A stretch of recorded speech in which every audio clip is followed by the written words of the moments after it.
One way to make movies within Vizrt Artist is using the image clip function found within the built-ins, the function plugins tab, and our texture folder. Now the image clip uses a targa sequence to create a movie, and it varies from the OMO because we don't actually have to import these images into Vizrt Artist to create the movie, and it varies from the MoViz because we're not actually using an AVI file, but we're using a targa sequence. So what I have here is I just added a group and put my image clip function onto it. And when I click on the image clip and go into the editor, it gives us this image or a browse function to go out and choose the image.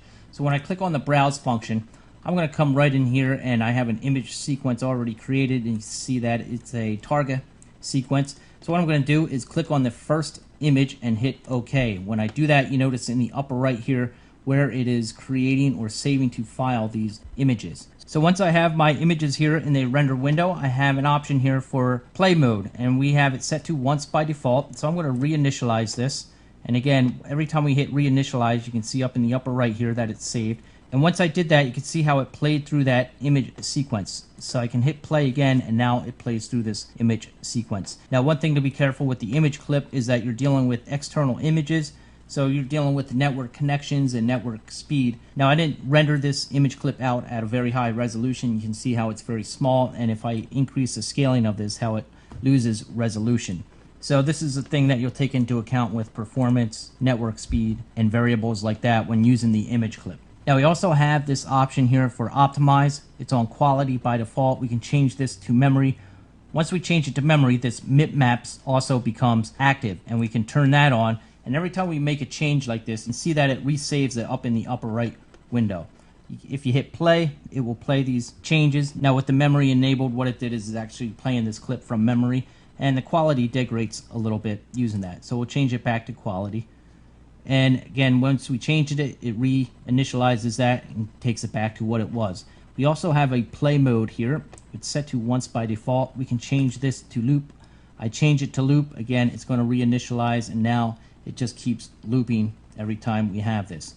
We also have a swing. We can change it to swing, and when it's on swing, it plays frontwards and then it goes backwards. So it just sits there and plays forwards and then backwards.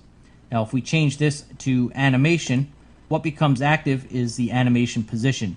And now we can manually come in here and set keyframes. So if I only wanted to start at frame 8, I can set keyframe at 0, and I only want it to play to frame 54 or to sequence number 54. I can set a keyframe for that, and when I hit play, it only plays that far. So we'll change it back to once. Now we also have a reverse function, so I'm going to turn that on. And once I turn that on, this really enables us to play this in reverse. So with that enabled, I would just may need to reinitialize it. And once we reinitialize it, again in the upper right, it shows you. So now that we hit play, it's going to play this in reverse. Now there's also a play speed here, so we can slow down or speed up the play speed. There's an advanced button beneath this. Off by default. If we turn this on, we're going to get a lot of different options. So as we scoot down through our editor window, first we have a time mode. We turn that on. Again, it reinitializes this movie and recalculates it. So if we needed to set a start time and an end time, play automatically at some certain point, we could use this. So we'll turn that off. So again, we have a first image here, so we can choose a first image to play through our number of images here if we need to play this. Also, if we had a geo-referenced movie, such as a map or something, we could use this geo-ref button here. Once we turn that on, again, it recalculates the images, and it will give us the option to play this geo-referenced TIFF sequence or geo-referenced targa sequence. There's also a crop. Once we turn this on, it's going to recalculate, and then it's going to turn active these left percentage, right percentage, bottom. And when you use this and adjust these numbers, you'll adjust the numbers, and again you'll have to come down here to the very bottom, reinitialize, and do all that. There's a scale by. We can turn that on. Once we have the scale by on, it gives a scale percentage, and it gives us a number of steps. So we can change this 64 or 1024, and once we clip through these a little bit, it will lower the resolution or increase the resolution depending what we have these steps set to. Below we have a format. So by default it's set to image. So we could actually come in here and change this. And again, if we change anything here, it's going to recalculate. Now we changed it to the luminance, so it's changing the luminance value.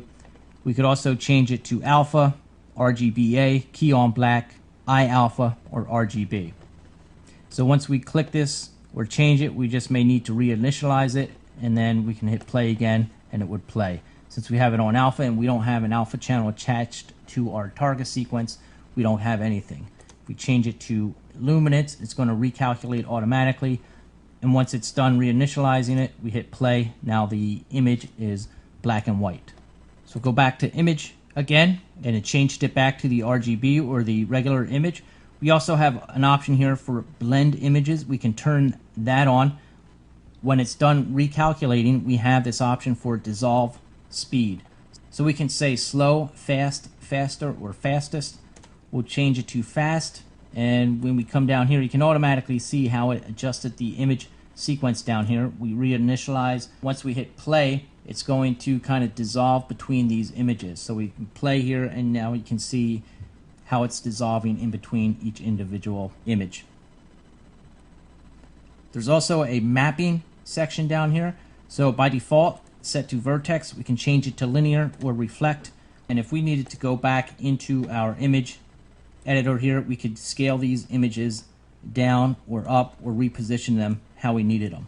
Now within our image clip, we still have our dissolve on, so let's turn that blend images off. We'll be able to see it a little bit better when we go back into our image editor here, and if we needed to reposition these, we can use this as well.